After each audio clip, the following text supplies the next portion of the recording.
Bom domingo a todos, eu me chamo Lucas e você está no canal Restauração SA. E hoje, gente, vamos falar sobre o terceiro dia na Galileia e também sobre a ida à cidade de Cafarnaum, ou Quefarnaum em hebraico, que é a cidade do Messias, a cidade de Jesus. Mas vamos começar a partir de onde a gente estava no dia anterior. Então a gente tinha ido passear na cidade de Tibérias, dormiu cedo, porque a gente já tem um dia todo programado para conseguir fazer o máximo de locais possíveis onde o Messias ele fez seus milagres, onde ele iniciou sua vida. Então a gente programou ir para Tábiga, que é um local onde tem a igreja das multiplicações e dos peixes, porque do lado tem um local chamado Mensa Christi, que é onde Jesus apareceu ressuscitado e comeu com os discípulos. Então, a gente planejou esses dois lugares de carro logo pela manhã, quando estivessem abrindo esses locais. Inclusive, chegamos até antes da abertura de um deles. E, em seguida, a gente iria para a Igreja das Bem-aventuranças, onde Jesus pronunciou o famoso Sermão da Montanha, e terminaríamos a visita com bastante tempo em Quefarnaum. Quefarnaum é uma cidade que hoje foi totalmente destruída por um terremoto, e naquela época era a cidade onde morava Simão Barjonas, que é o discípulo Pedro, né? E Jesus se hospedou na casa dele muitas vezes por 3 anos. Então foi a moradia dele desde que ele começou o seu ministério. Enfim, vamos partindo do começo. Nós acordamos bem cedo, tomamos o café da manhã, e aí aquele esquema, né? Ligamos o Waze com o Master, assista os vídeos anteriores para entender algumas coisas. Com o Master Chief do Halo falando, que é um personagem que é o soldado, então ele, perigo à frente, não sei o que lá, olha a emboscada. E a gente está no Oriente Médio, então é um pouco complicado isso. Mas beleza, chegamos em Tábiga, que é o local onde ocorreu a multiplicação dos pães e dos peixes. Para quem não lembra da história, Jesus estava com os discípulos, era tarde da noite, tinha uma grande multidão ao entorno deles, e os discípulos falaram, não, vamos dispensar essas pessoas, Senhor, porque está muito tarde, eles não têm o que comer. E ele pegou alguns pedaços de pães, aí são 3 peixes e 4 pães, enfim, tem uma divergência nisso, mas ele pegou aqueles poucos pedaços de pães e de peixes, ele ergueu, abençoou esses pedaços de pães, colocou no cesto e mandou distribuir. E basicamente, quando ele tirava, aparecia um outro, e começou a se multiplicar, ao ponto de que no final sobraram 3 ou 4 cestos, que eles falavam, acho que covados, mas enfim. Não me lembro exatamente o termo, tem um outro termo para isso, mas do objeto que segura, mas sobraram 6 cestos ainda cheios. Ou seja, foi um milagre incrível que possibilitou aquelas pessoas que estavam ali buscando a sua fé se alimentarem e continuarem naquele local.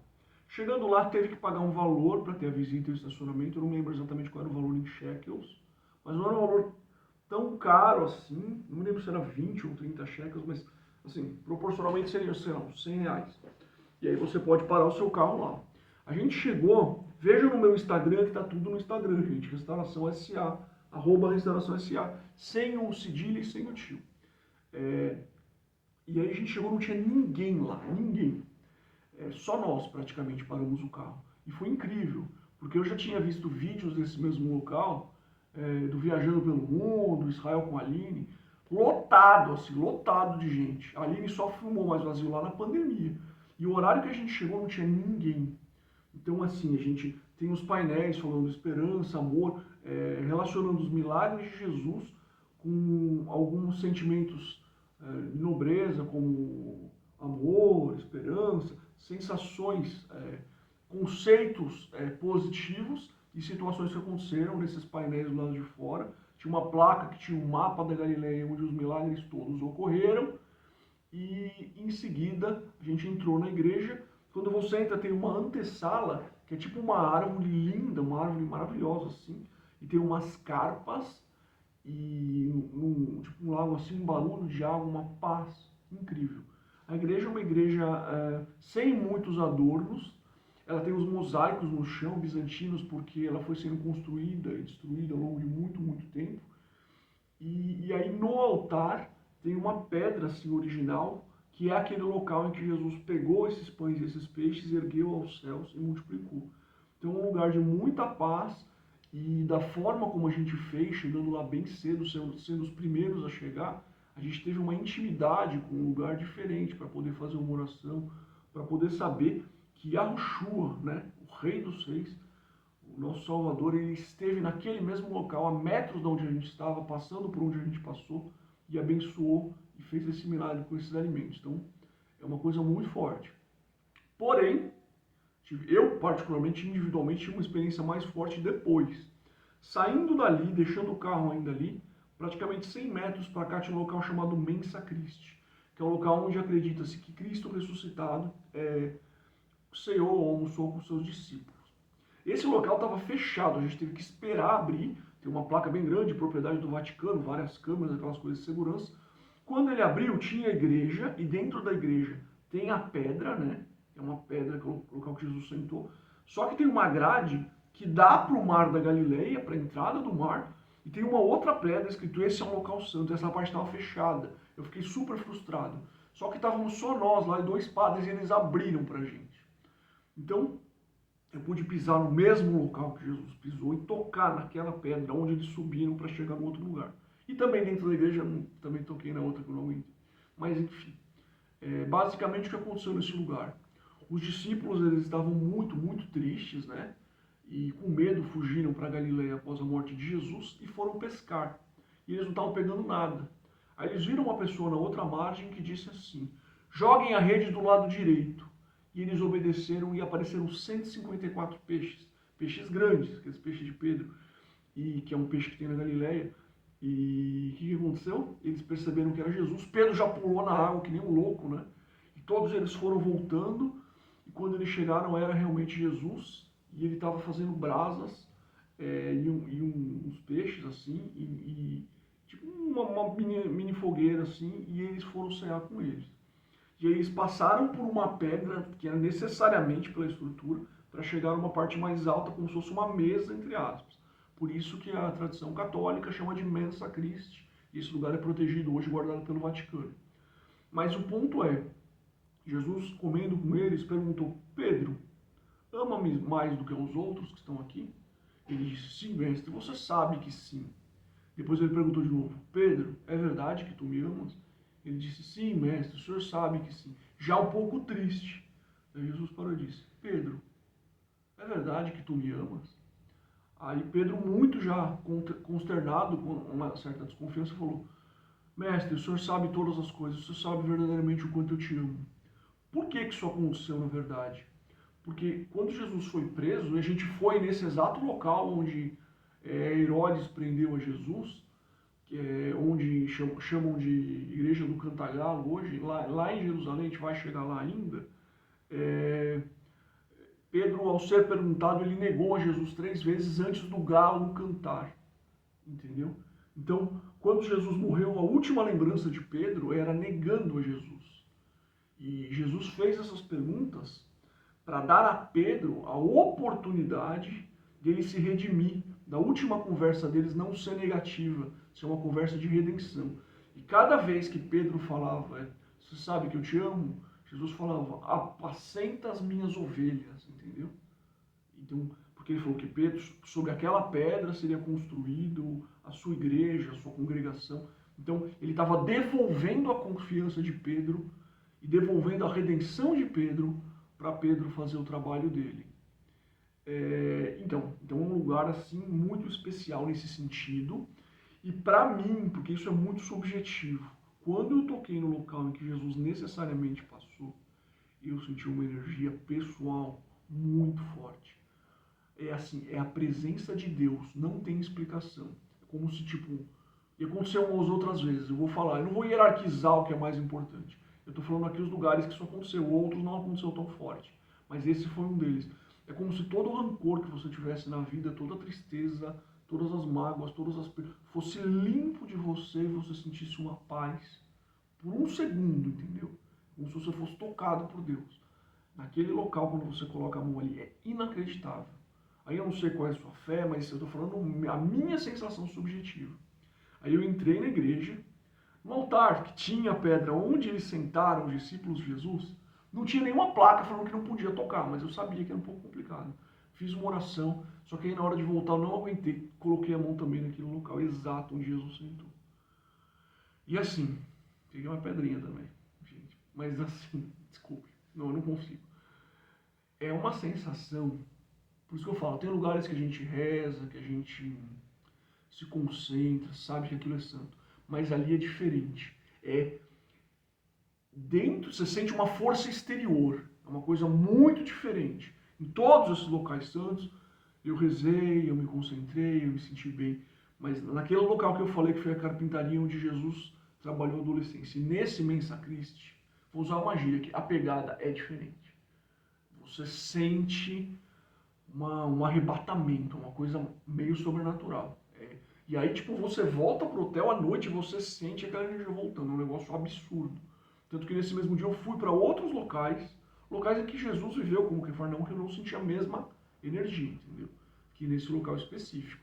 Quando você põe a mão na pedra onde ele se sentou e comeu com os discípulos, é como se tivesse a sua vida antes ou depois daquilo, é mais ou menos isso. Bom, depois de Mensa Christi, um local de muito... Inclusive aconteceu uma coisa engraçada depois. Tinha uma autoestrada na frente de onde eram esses dois locais santos e tinha uma montanha no deserto, só que ela tinha mato. Eu falei, nossa, aqui Jesus deve ter passado. Eu tava gravando um vídeo lá, tá até no Instagram, de repente passa uma cascavel. Só que assim, a cascavel passou aqui e aqui era autoestrada. Tipo, eu falei, eu continuei gravando, mas a sensação subconsciente era pular na estrada e tava passando um caminhão, foi um negócio meio perigoso. Mas enfim, dali a gente foi de carro e lá as coisas são relativamente perto, até a Igreja das Bem-aventuranças, que é um local muito bonito. É uma igreja na frente de uma montanha, assim, em cima de uma montanha, onde foi proferido o Sermão da Montanha. Aí ali no chão tem esculpido todas as bem-aventuranças. Então, bem-aventurados aqueles que sofrem ou que choram, dependendo da tradução, pois vocês serão consolados. Bem-aventurados os que buscam pela justiça, pois vocês serão saciados. Então, todas essas bem-aventuranças que Jesus proferiu naquele sermão tão importante, a gente vai seguindo elas até a igreja. Aí a igreja é octagonal, porque tem as 8 bem-aventuranças assim no teto, mas sinceramente assim a parte arquitetônica não era o objetivo da nossa viagem. A igreja é bonita, e sim que naquele local Yahushua, o Messias, ele passou por ali, ele fez o sermão ali, entendeu? A gente viu também essa parte, mas não era o foco da viagem, a parte arquitetônica e tal. Histórica, eu até conheço também, que acho que lá tinha a pessoa, o italiano que fez o design e tudo mais, mas enfim. Em lugar de muita paz também, de muita fé, mas a gente estava com uma agenda corrida, então não é que a gente ficou pouco nos lugares, a gente ficou até que um tempo razoável. A gente entrou na igreja, a gente caminhou para baixo ali também, deu uma volta, e aí a gente zarpou para Cafarnaum, que já era o 4º lugar naquele dia. Isso só para vocês entenderem no tempo. 10 para as 9 a gente chegou em Tábiga. Lá, a outra igreja abria só acho que às 10, eu acho. A gente teve que esperar para abrir, era isso. Depois a gente foi para as bem-aventuranças de carro, 9h30, 11h30 a gente estava sentando. Então teve bastante tempo entre uma coisa e outra. É que em Tábia, como a gente estava sozinho, tipo 40 minutos, você sozinho no lugar, dá para você aproveitar muito mais do que se tivesse cheio, tivesse fila para fazer as coisas. Beleza, a gente foi para Cafarnaum, e lá logo na placa, tem uma placa, vocês podem ver no Instagram, tá lá a cidade de Jesus, porque Jesus praticamente morou lá 3 anos. Ele ia e voltava de Jerusalém e de outros locais, fazendo os milagres, cumprindo o seu ministério. E assim, eu achei que ela era maior que Cafarnaum, até porque tudo é ruínas. Tem a casa de Pedro, as ruínas, em cima tem uma igreja, no 2º andar. E é interessante porque nesse local específico foi onde, numa passagem bíblica, a casa de Pedro era de palha, Jesus estava cercado de pessoas que queriam tocá-lo, precisavam de ajuda, e um cara que estava totalmente paralítico, ele tinha um leito, ou seja, ele tinha uma base, que era tipo uma maca da época. Eles levantaram esse leito por cima da casa de Pedro, abriram o telhado e colocaram o cara. E o cara chegando, Jesus viu que ele estava paralítico, muito mal, só que ele vê coisas que a gente não vê, né? E ele falou, eu perdoo os seus pecados. E perdoou os pecados. E aquele cara já sentiu uma paz muito grande. E dois mestres da lei falaram: você não tem autoridade para perdoar pecado, só Deus tem autoridade para perdoar pecado, você não pode fazer isso.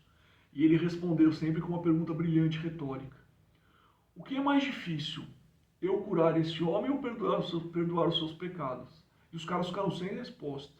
Aí ele falou assim: para provar que o Filho do Homem tem autoridade para perdoar os pecados, eu digo para esse homem: toma o teu leito, levanta-te e anda. E o cara se curou, pegou o leito e saiu andando. E aquele né? Desmoralizou, assim, digamos assim, aqueles senhores da lei. Deu uma resposta imponente e surpreendente, porque não esperavam isso. Eles eram, obviamente, céticos em relação a Jesus, e todos que estavam ao redor ficaram maravilhados. Então, foi uma passagem importante. Você estar fisicamente naquele lugar que o cara entrou é muito forte.